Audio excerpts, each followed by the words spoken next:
And welcome back to A Better World. This is your host, Mitchell J. We're very glad that you're joining us again today. Today we're going to have another very interesting show.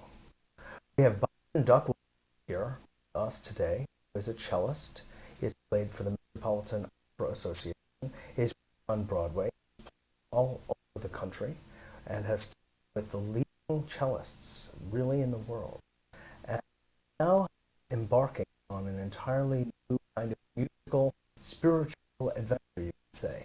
And he's going to be sharing his music with us, you just heard, and be performing, that is, in New York and San Francisco, Chicago, Boston, Seattle, all over just the next month or so. In New York, he will be performing with his formed on December 8th. Information about that at the end of the show. But it's something you really should consider going to, because as you just heard, this is music and something that will really help to transport you. And well, thanks so much. It's a pleasure.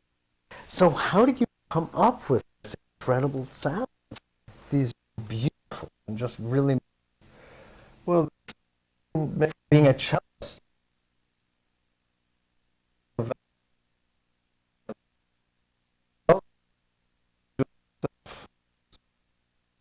Musicians playing in the band, and since planning, the producer of this band was world-renowned keyboard player. It's played with Alter and Platinum Albums and Melissa Manchester, Bonnie Raitt and Wayne Shorter, and he just got back.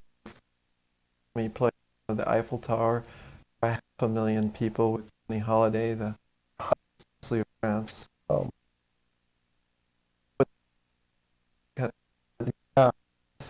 Different musical points of view together.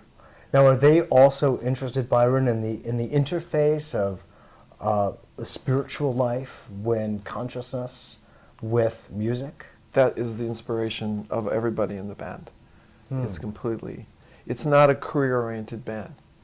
It's a band that wanted to make music that was for a higher purpose, for a different reason. Now, it should be said, I'd like to let the audience know from the beginning, since I have done interviews with members of the Adida community, that Byron has been a student and devotee of Adida, beloved, for over 26 years. And that has had some impact, I imagine, on your musical life. Yes. Yeah. A significant. How would you describe that? It's kind of like a lifting out from conventional course that you would take in a career. And through a lot of experience that I've had. A lifting out and a lifting up, no doubt. Yes. A transporting. I've played for Adida many times. And on many occasions, extraordinary things would happen. And there would be a transformation of consciousness while I was playing. Or there would be psychic events would occur. There would be a significant increase in the energy in the room. Kinds of extraordinary things would happen. I remember one time playing for him, and background music, spontaneous music, we were improvising for many hours, and my brain centers would suddenly burst, like chakra or a center was opening up, and I'd feel this flood of energy come into my body and move through the brain core. And other times we've played, and it's been as though we were in another world.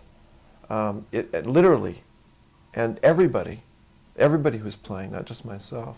So while being in this body and here in space and time, you also felt that simultaneously you were elsewhere. Totally. And in fact, perhaps bodiless. Or... Yes, and it was like one concert I remember in particular. It had opened a door to a world that was completely free of any inhibition on expression. Like you could express infinitely anything you felt, and it was just like opened, and you could just do it. It was just, there was no limitation. on the expression. And I heard people play that night way above their ability to play, way above their level that they had accomplished as a player. And it was just, I couldn't believe it. What do you feel was happening?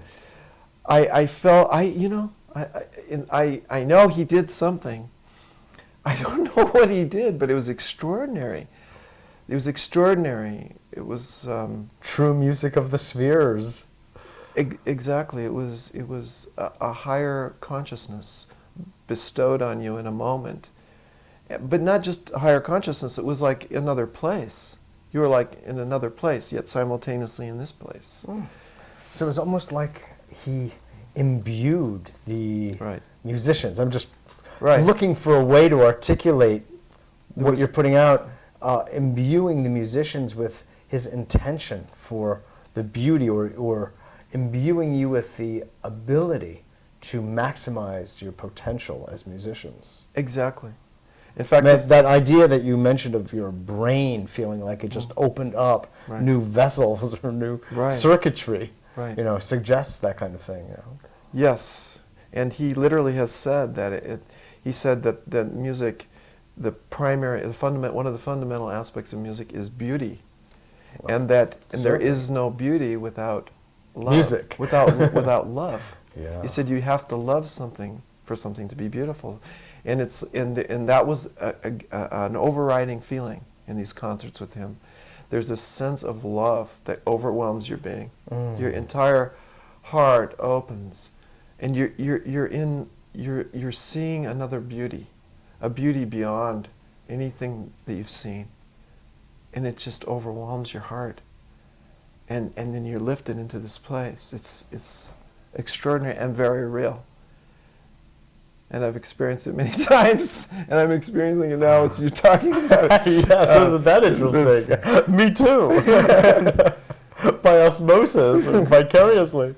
And this must be particularly shocking as a classically trained cellist. I mean, born into a musical family, your father was a cellist, conductor, arranger, composer, so were you. Right. And to come across, encounter this kind of phenomenon that so mightily engendered your musical spirit. Must have just blown the socks off your playing. Well, yeah, it's hard to describe because if you haven't encountered it, I mean, everybody probably encounters it one way or another in a moment here and there, but to so potently encounter it in that profession, in that thing you've been schooled in.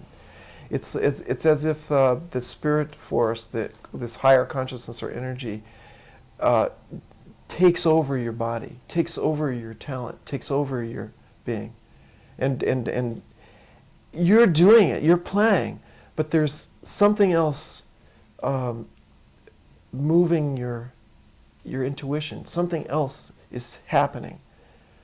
I don't know how to describe it exactly, but there's a mindlessness to it, but not a mindlessness like an idiocy, but like as though a full emptiness, as sometimes they say. Like you just know what to do, and you don't know how you know, but it's occurring.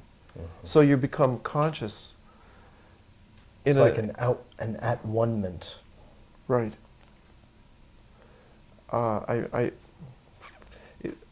Or in this case, perhaps, at one or a tone, literally. Well, that tone. Jaya, the music of Jaya, is completely about this creating a vehicle that allows this spiritual force, this consciousness, the real consciousness, to move into the circumstance of where the music is being played or performed.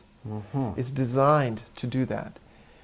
And it evokes this mysterious force and conducts it. Through the body. Yeah, and through the usage of the chant, through the vibration of a sacred tone. It creates an actual vibration that allows it to move. It's very real, very physical, very tangible. Sure. Well, you're utilizing Sanskrit, Right. one of the, if not the oldest Right. mother tongue of all, the sacred language. Right. And so it itself are seed syllables, Right. which each one has its own level of consciousness, Right. as it's described originally linguistically. Exactly. And you're also interfacing it with Fijian. Fijian. Could you a little bit. talk about that and what that interface is about Well, and why? But also English. Yeah. Right. I forgot that. Right. You see, well, you know, the thing that makes the spiritual energy occur is partly that you have a sacred language like Sanskrit, but it's also partly that you're saying sacred names, like you could be saying the name of a great saint or holy man. In this case, we use Adida's names, and that itself has a force to it, an energy to it, that is beyond just saying, you know, like apple or something. You know? Sure. It carries a force to it. A vibration.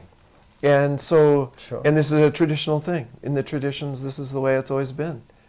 Classical Indian music was Right. composed, no pun intended, of this Right. sensibility. Or Christianity, Islam, Yeah. everything, all the great religions, the Definitely. words of the great saints Sure. carry a force that can awaken you. And when you sing it, and that is also one of the Even great... more. Yes. And singing is, and doing music is nonverbal. It goes beneath the mind. It goes past the mind. Sure. Instantaneously. It doesn't matter what your prejudice is. This album, this music works on it, no matter what you think about it, you know. Let me remind everyone that Byron, with his group Jaya, is going to be performing in New York City, December 8th, Friday, at the Ivy Club. Is that Yep, correct? that's Take a look at this. And this music is otherworldly. I mean, this is some exquisite combination and blend of ancient and contemporary right. in a truly artful way. I mean, I love this. And I'm not quick. I'm a little fuddy-duddy sometimes when it comes to music. I'm very particular, I should say. And this grabbed me up. And, Right. I mean, it seems like it moves everyone that hears this. Well, the mastering engineer in Studio City, California, outside LA, who does 700 albums a year, Dave Donnelly, had said in the mastering session that, you know, this music was new. And he even questioned us and said, "Do you realize that you're innovators?" That is some comment.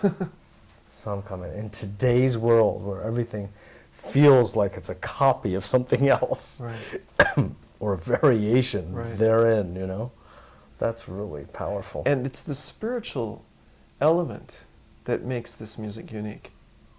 Because it's contemporary music with contemporary beats and techno beats and all that, and mixed with organic instruments, cellos and keyboards and Violins. guitars and violins and hand Percussion, drums yeah. and great percussionists. And John Mahon from Elton John's band played some of the hand percussion. He's a fantastic percussionist. But those elements are mixed together with this chant-driven music that creates this spiritual, invocation. Yes. You know, and I think that is that invocation, that the actual spiritual force, the actual conscious energy, is what actually makes this album unique. And if there's one story that is extraordinary relative to this. Please share. When we made the album and finally finished it, it was November 3rd, just after midnight. And we decided to invite a few friends in that hadn't heard the album. This recently. And listen for the first time to all the tunes together. Right. So we cranked it up, turned the volume up. And I sat and listened to this, and I had a most extraordinary experience. As I sat there, I felt this tremendous energy come into the room. And not only I, but everybody in the room felt it, to the point where one of the producers' fiance turned to him and said, "Do you feel the energy in the room?" And it was so obvious, and it swirled around the speakers and then seemed to dive into the room. And I sat there and listened, and suddenly my mind was like awakened. It was like I felt like a psychic space had opened up, and I felt an incredible sensitivity, a non-normal sensitivity. And I listened to the music, and it was like I had never heard it. And I was literally hearing things I had never heard. I mean, I've been working on this for 3.5 years. I spent thousands of hours with and I was hearing things I had never heard, that I hadn't intended musically. When you play music, there's this intention you have to make a phrase, to make a certain musical statement. And that is very refined. This is something you develop over many years. And I was hearing all things that I hadn't done. And I was shocked. And everybody in the room was shocked. And I felt like this spiritual energy, this had done an end run on us and had taken over the album. And the album had, I was trying to make a hip album that was chant driven. And I listened to this album and it had tremendous equanimity and space and beauty. Yes. And I said, how did that, how did this happen? I didn't mean that. I didn't do this. So it was extraordinary. And I was in a psychically awakened and altered state for about a couple of hours. I really can relate to that in just what I've heard, because one of the words you used that I think is very apt is space. There's a lot of space in it. There's like a corridor feeling, like the Gregorian feeling. Do you know that these long phrases are going and moving through you limb by limb, and then it will be kind of cut short and brought into a whole synthesized, highly rhythmic thing, and then brought back. And it's not like the first part left. It's just shifted. And you end up getting both, that sort of wonderful blend of ancient and modern. And it's got like a scaffolding to it. It's tiered. It definitely is. And what I've noticed is that when you listen, you can listen on these different levels. Like you listen through it one time, you listen up loud or you listen to it soft, and each time you'll find your attention, like one time going into the groove and like you want to dance and you feel like moving, and the next time you'll like be tears in your eyes. Your heart is like moved. You feel this like incredible beauty. And I'm going, and even in the same listening, your attention will go to the purity of the chants. The chants are so pure. They have such a kind of innocence to them. Yes. And that they just sort of glide over the top. And yet, you've got this organic beat that's like really engaging and sexy and sensuous there. And then there's this like tenderness on the top of it, But it's funny. Indian music, to me, in my interpretation, has those elements. Right. It's on one hand, to do the chants, incredibly sacred on one hand, and the rhythms of the tabla are so sexy and so it's true. Varied. Yeah. And they take you and just stretch you out. And I feel that you have captured a lot of that feeling, but you've modernized it also in ways that are they are hip. And it is a hip album. It is very hip. I think you've hit it. I know. But I think it's also further enhanced and ensconced in this power. It's almost, I wonder if beloved Adida decided to just grace it, I don't think it's our album anymore. Something has happened with this album that's extraordinary. Yeah. And it's unique. You have to hear it. You can't even listen to it. A multi-dimensional wave or something. Right. You can't even listen to it like a normal way. Yeah. Like you can't bring your normal mind to the listening. So you've now, since you've been spending so much time on it, you've no doubt had the chance to get many responses from people. Yeah. And even if they aren't, let's say, so-called spiritually oriented, how would you comment about their experiences? Well, like I played it for a lawyer who's an entertainment industry guy. He was on the phone, on and off the phone, and he said, what language is that? He said, I love it when they're chanting in that language. I said, that's Sanskrit. That was one reaction. And then he turned, and then we had this one tune called Exercise the Flower.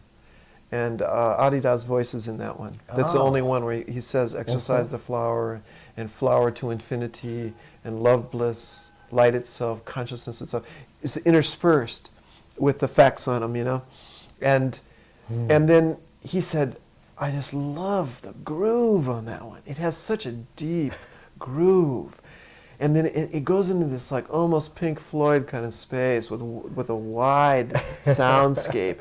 But this beautiful soaring chant where we had all these chanters. The Anidam Chanting Guild came through in spades on this one. Oh. We had so many people chanting, and in the mixing studio we just tweaked everything up, and it just came out with this gorgeous full sound.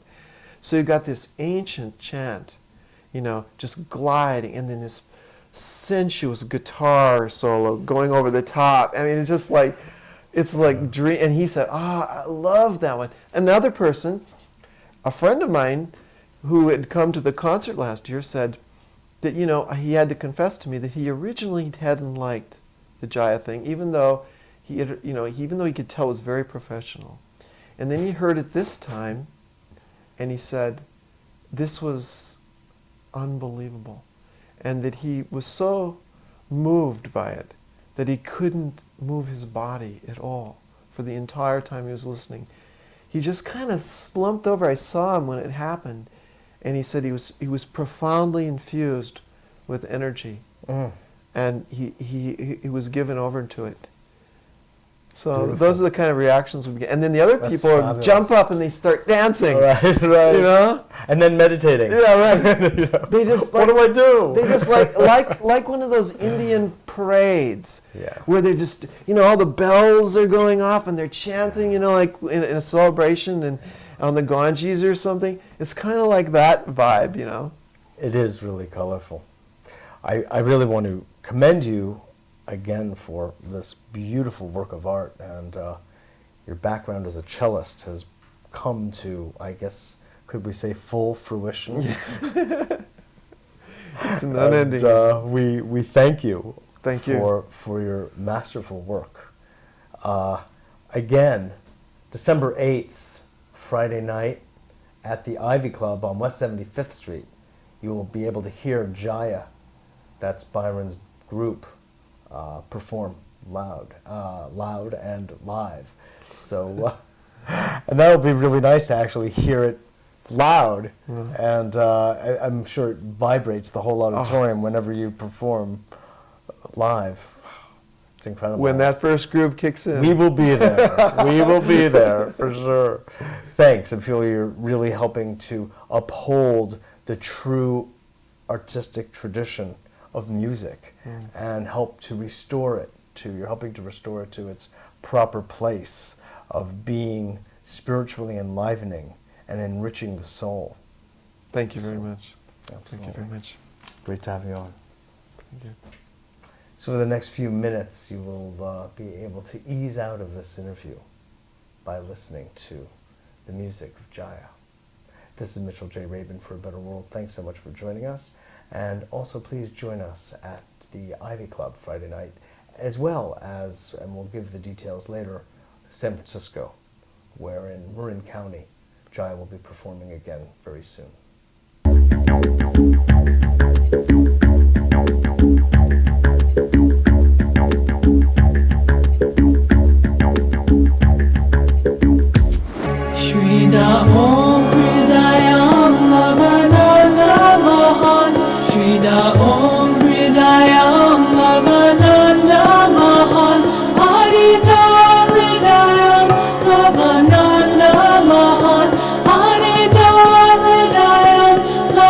Hare Hare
exercise the flame work.